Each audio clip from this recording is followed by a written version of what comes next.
Dragon Ball Super Card Game Masters North American Regionals is happening this weekend, and with the new promos available, which deck should you play? What's going on, guys? This is Damien from The Lookout, and today I will be showing you which 5 decks you should prepare for or play if you're going to the Regionals event. Roll the video.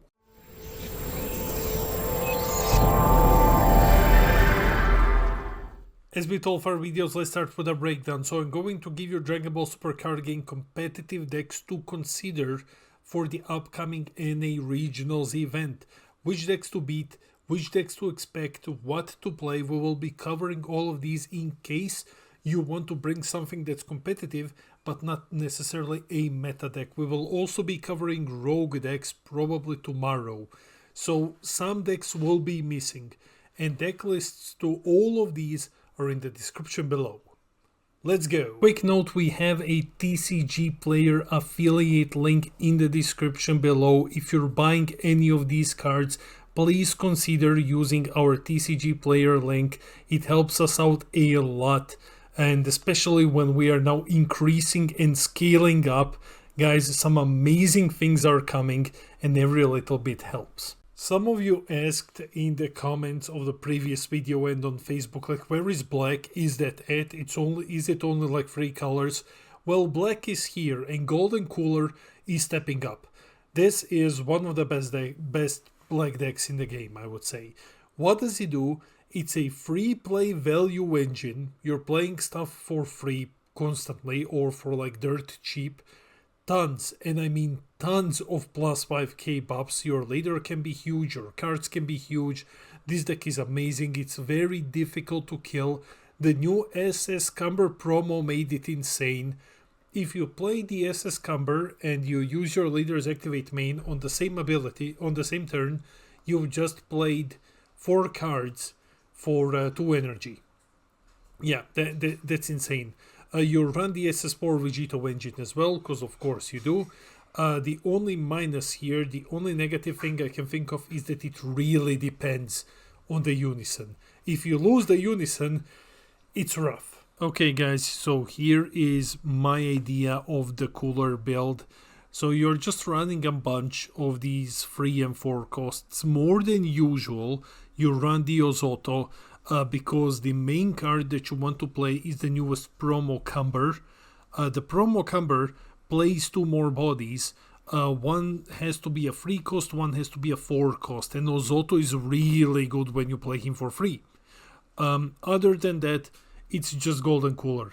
Draw cards, play cards for free, buff your fangs. Then we have another black deck, Pan Zeno. So Pan Zeno has done very well in France. There was one in the top 16, and this deck is pretty cool. It is Black Saiyan Beatdown. That's it. It's super aggro. It restands Z battle cards, can get insane value from that, draws on both turns. When you combo with a black card, you draw a card, and then you place 1 from Warp to drop. That's amazing. This happens on both players' turns. So yeah, that's big. Can pivot into mid-range as well. This is one thing that SS4 Goku couldn't do properly. You can pivot into mid-range if you need to without losing too much. Goku burns himself out. Runs Black Saiyan stuff, and that's basically it. The deck shines early on because, as every good aggro deck does, it's really strong early on, but it can drop off later in the game. When it comes to Pan Zeno, so this deck is from the NA Regionals. Yeah, as you can see, Pan is running a lot of these well-known Saiyan cards. The one big card that you want to look out for, the like really big one for Pan, is actually this Gohan. This one came out along with the leader, and it is insane. This card is absolutely insane. It's a 25k bit stick. It is barrier removal.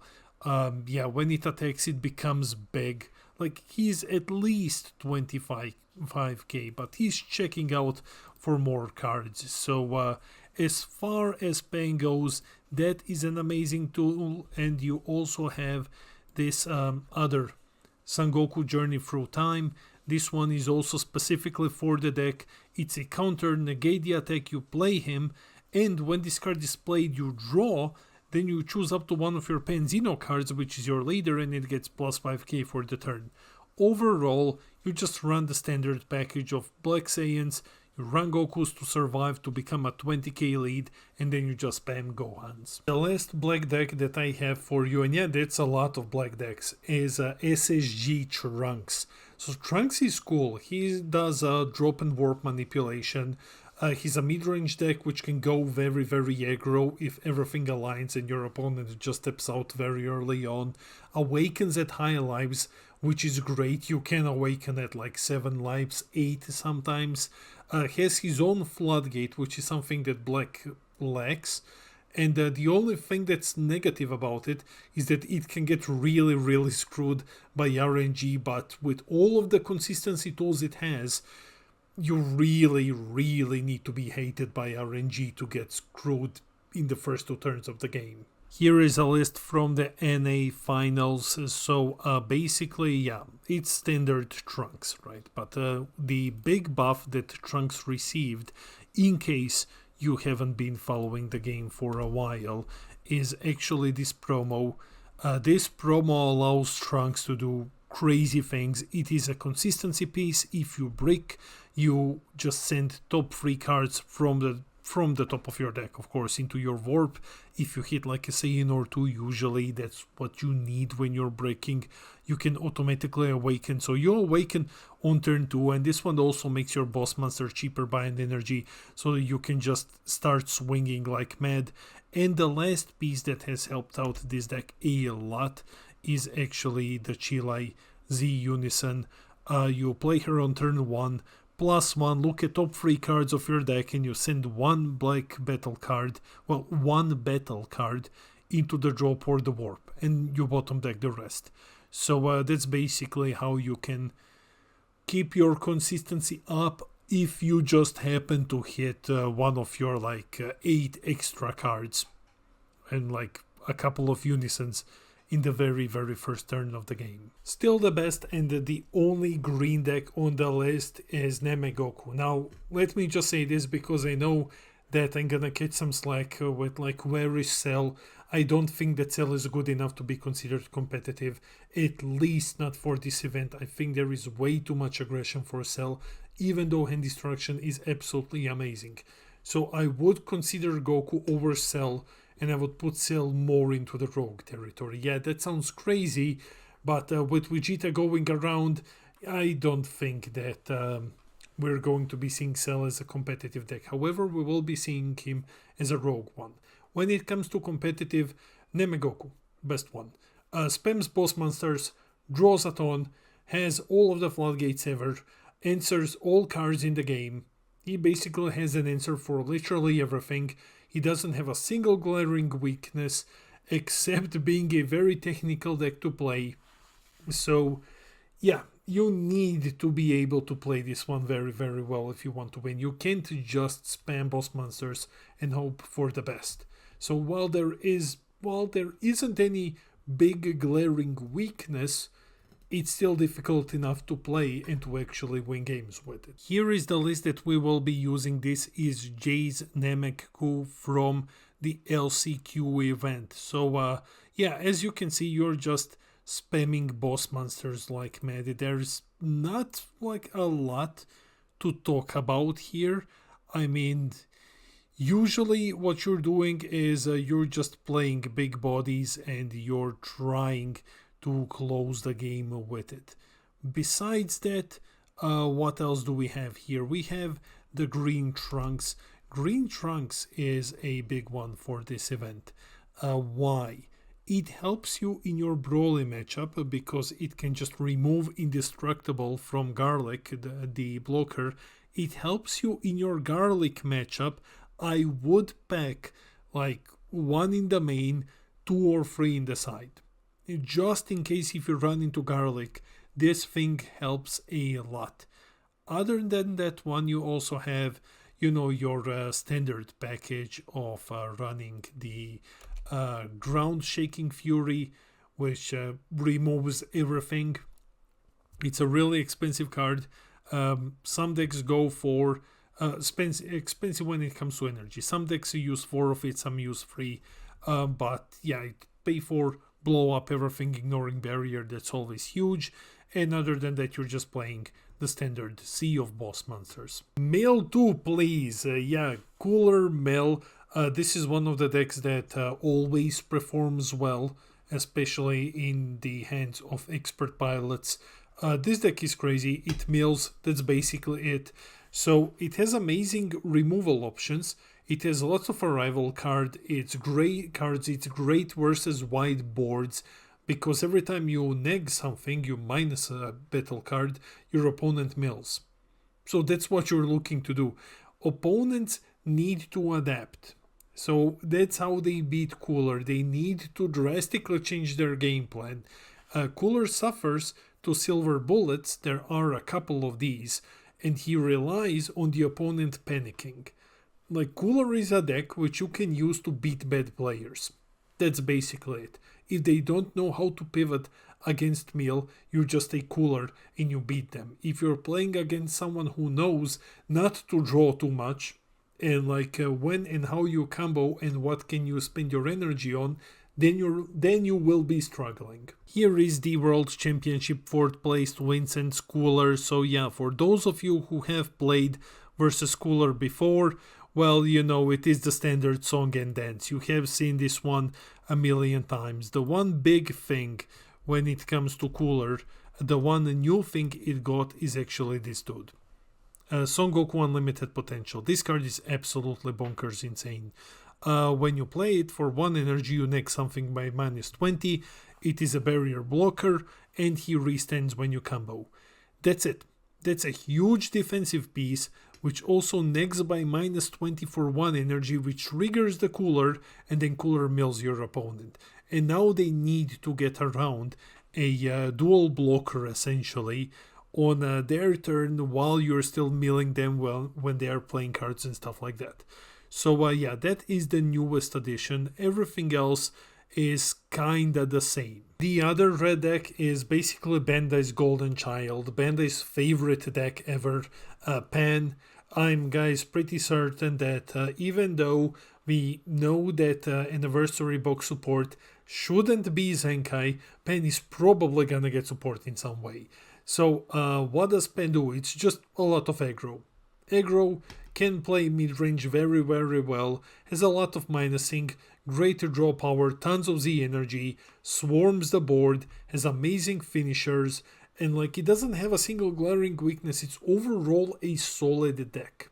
That's basically it. This is one of the oldest leaders, well, oldest quote unquote. It came out in BT18 and it has been good forever, though this deck hasn't really won anything. It's always, well, it's not even always, it's sometimes in the top 16. The biggest problem with Pan is that other red decks, like Vegeta in this case, are just so much better.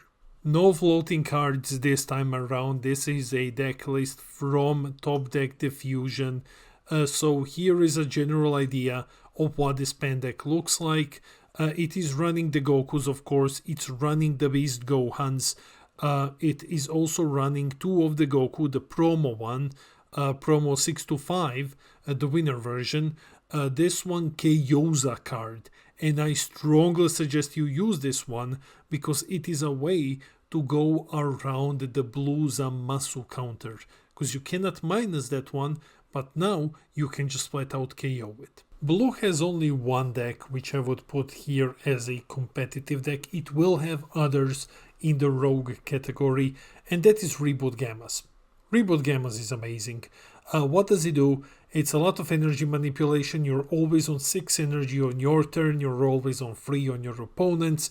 You have lots of value. It doesn't have anything that's so extremely strong that it stands out, but it has a lot of value all around. A very decent draw. I mean, I say decent only because the draw is interruptible. So the draw is very strong, but it's tied to a battle card. And if your opponent removes it, you're not drawing that much anymore. It's super defensive, has great floodgates, and the only issue that which I would see is finishing the game is rough.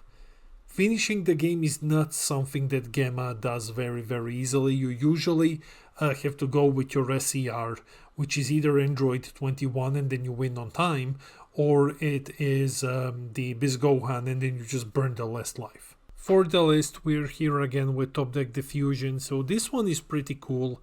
Gamma is semi-customizable, you can switch some pieces around. This version runs the Android 21 SCR, but also runs 4 copies of the Gohan Superhero Floodgate, which is not an actual counter, but it's still one of the best blue floodgates in the game, if not the best blue floodgate in the entire game.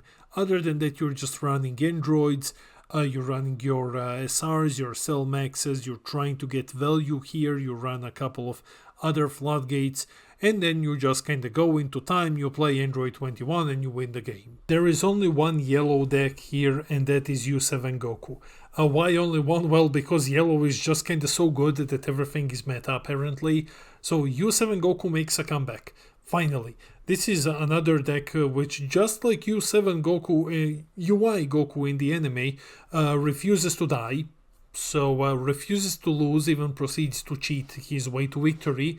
But anyways, what does the deck do? It draws a lot. It draws everything. That's basically it. You're drawing like a madman. It has way too much Z energy. It's a value engine deck with great new finishers, very good new finishers, has limited burn, so you can actually win by burn. If your opponent doesn't know what this deck does, you can catch them by surprise and win like that. The only problem with Goku is that it's overshadowed by other tier 1 decks. It's really overshadowed by the tier 1 decks. As far as the deck goes, well, here is the list. As you can see, Goku is running a couple of new toys, which helped him out a lot recently. The first one, the very big one, is the Janemba.